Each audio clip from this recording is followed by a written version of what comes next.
Allah telah memberi karunia kepada Timotius, akan tetapi tampaknya ia membiarkan karunia itu menganggur, sehingga Paulus menyuruhnya untuk mengobarkan lagi karunia itu. Karunia dari Allah tidak secara otomatis bekerja, jadi kita harus memakainya atau mengembangkannya.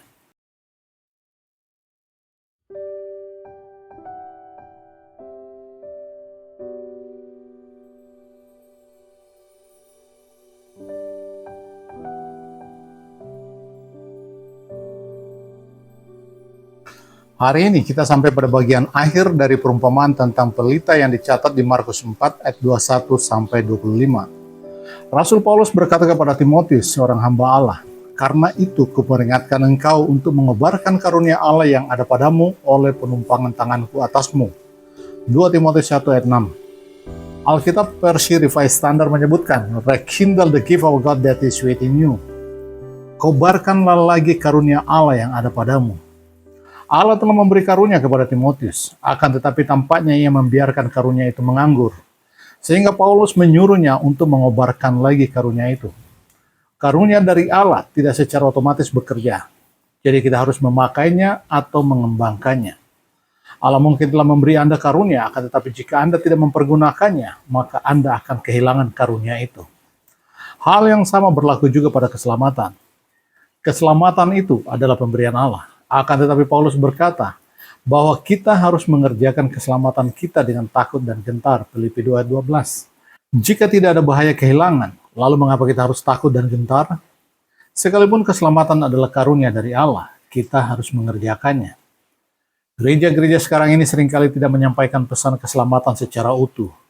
Mereka cenderung memberi kita separuh saja dari pesan tersebut. Pesan keselamatan yang tegas disampaikan oleh Rasul Petrus kepada kita. Orang Kristen harus menjadi pengurus yang baik dari kasih karunia Allah. 1 Petrus 4 ayat 10. Seorang pengurus adalah orang yang mengelola sesuatu. Karunia diberikan bukan untuk kita masukkan ke dalam kantong dan berkata, "Nah, urusannya sudah selesai." Karunia diberikan kepada kita supaya kita dapat berbuat sesuatu dengannya. Ada dua perumpamaan yang mengingatkan kita pada akibat yang harus dihadapi jika kita tidak melakukan apa-apa dengan karunia itu. Perumpamaan pertama tentang talenta yang dicatat di Matius 25, dan perumpamaan kedua tentang uang mina yang dicatat di Lukas 19. Kedua perumpamaan itu mengingatkan kita bahwa jika kita tidak memanfaatkan karunia yang diberikan kepada kita secara cuma-cuma itu, maka karunia itu akan diambil dari kita. Kata pengurus sebenarnya adalah kata yang digunakan di dalam perumpamaan tentang talenta dan uang mina itu. Dan sekarang semua itu terserah pada kita. Apakah kita mau menjadi pengurus yang baik atau tidak? Sama seperti kehidupan jasmani yang berasal dari Allah, Kejadian 2 ayat 7. Kehidupan rohani pun berasal dari Allah, dan kita diberi tanggung jawab untuk menjadi pengurusnya. Karena kehidupan rohani kita tidak bertumbuh secara otomatis. Ia akan merosot jika tidak dipelihara.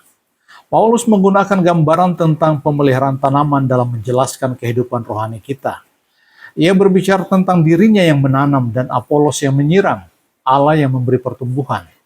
Dengan demikian kita bertanggung jawab atas kehidupan rohani kita, yaitu hidup kekal yang telah diberikan oleh Allah kepada kita. Karena apapun yang kita perbuat dengan karunia itu, kita harus mempertanggungjawabkannya di hadapan Allah nanti. Ada satu logika aneh yang sangat diyakini oleh beberapa orang, bahwa Allah tidak dapat mengambil kembali apa yang sudah diberikannya. Ayub 1 ayat 21 berkata, "Tuhan yang memberi, Tuhan juga yang mengambil." Lihatlah perumpamaan tentang uang mina dan talenta. Para pengurus di dalam perumpamaan itu kehilangan talenta dan mina yang telah diberikan ketika mereka didapati tidak setia. Jadi kita harus berhati-hati dalam menjalani hidup ini. Kita sudah diingatkan untuk memperhatikan cara kita mendengar, Markus 4 ayat 21. Dan untuk waspada dan berdoa agar kita tidak jatuh ke dalam pencobaan, Lukas 21 ayat 36. Markus 4 ayat 25 berkata, "Karena siapa yang mempunyai, kepadanya akan diberi." Pernyataan ini memperingatkan kita bahwa ini adalah konsep dinamis. Semakin Anda memberi, semakin banyak Anda menerima.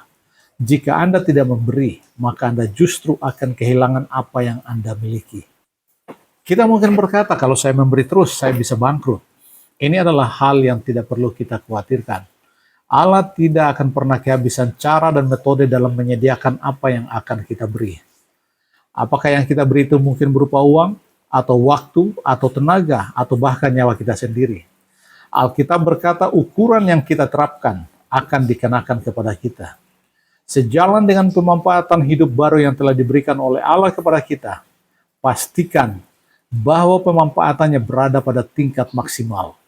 Sekalipun terang yang diberikan kepada kita mungkin sangat kecil, jika kita memakainya pada tingkat maksimum, maka kita akan melihat bahwa terang itu akan semakin cerah dan kuat. Kehidupan hanya mengenal bertumbuh atau mati, atau dalam kasus ini, bersinar atau memudar di tengah kegelapan. Semuanya bergantung kepada kita, karena tanggung jawabnya sekarang terletak pada kita. Prinsip ini berlaku di dalam setiap aspek kehidupan kita. Seperti contoh berikut, Anda mungkin pernah mendengar seorang pengusaha yang berkata, yang kaya makin kaya, dan yang miskin makin miskin. Misalnya seorang kaya memasukkan uang ke deposito sebesar 1,5 miliar, dengan bunga deposito 9%, maka ia akan mendapatkan uang sebesar 135 juta setiap tahunnya tanpa bekerja. Bagi orang yang tidak punya uang, jumlah sebesar 135 juta harus diraih dengan penuh perjuangan. Akan tetapi bagi orang kaya, ia cukup menjentikkan jarinya, dan ia sudah mendapatkan 135 juta hanya dengan tidur dan makan saja tanpa perlu bekerja. Bagi beberapa orang yang tidak punya cukup uang, mereka akan mengandalkan hidupnya pada hutang. Dan akhir bulan adalah saat-saat yang penuh dengan urusan tagihan. Mereka merasa mampu untuk membeli segalanya dengan mengandalkan kartu kredit. Namun mereka tidak menyadari bahwa kartu kredit bekerja di atas suatu prinsip yang sangat berbahaya. Jika mereka tidak mampu membayar belanjaannya, maka mereka akan kehilangan segala yang mereka miliki. Saat kita mengisi permohonan kartu kredit di bank, manajer bank itu akan menanyakan berbagai hal kepada kita. Seperti apakah Anda memiliki rumah? Berapa nilainya? Apakah Anda punya mobil? Berapa nilainya? Lalu kita akan bertanya dalam hati, buat apa dia menanyakan semua itu? Saya kan hanya meminta kartu kredit saja. Itu karena jika Anda tidak mampu membayar tagihannya, maka bank akan menyita segala yang kita punyai, termasuk rumah, mobil, dan yang lainnya. Prinsip yang sama juga berlaku di dalam memanfaatkan karunia rohani yang diberikan oleh Tuhan kepada kita. Ketika Allah memberikan hidup yang kekal bagi kita, Ia ingin agar kita bersinar di dunia ini. Jika kita tidak memanfaatkan terang yang kita terima dengan menaruhnya di bawah gantang atau membiarkan dunia berada di atas kita, maka kita akan kehilangan terang itu. Tuhan akan berkata, aku memberimu terang bukan untuk ditaruh di bawah gantang. Aku juga tidak ingin terang itu kau taruh di bawah tempat tidur. Karena engkau tidak memakai pelita itu, maka aku akan mengambilnya. Tidakkah kita melihat kata-kata yang sama di Wahyu 2 ayat 5? Di sini ia memperingatkan jemaat di Efesus. Aku akan mengambil kaki Dianmu dari tempatnya. Saya prihatin dengan mereka yang diberitahu oleh beberapa hamba Tuhan bahwa mereka akan tetap berangkat ke surga karena Yesus telah mati untuk mereka.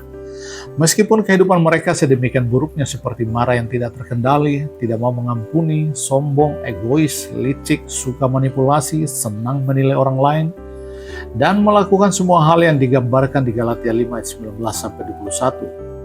Namun perhatikan dengan baik di bagian akhir dari ayat 21 ini. Alkitab berkata, jika kita masih melakukan hal-hal itu, maka kita tidak akan beroleh bagian dalam kerajaan Allah. Dengan kata lain, karunia atau hidup kekal itu ditarik kembali. Itu berarti kita tidak diselamatkan. Dan tidak hanya ditarik kembali, Matius 25:30 lebih mengerikan lagi. Alkitab berkata, dan campakkanlah hamba yang tidak berguna itu ke dalam kegelapan yang paling gelap. Di sanalah terdapat ratap dan kertak gigi. Karena itu kembangkanlah karunia atau hidup atau pelita yang ada di dalam diri Anda.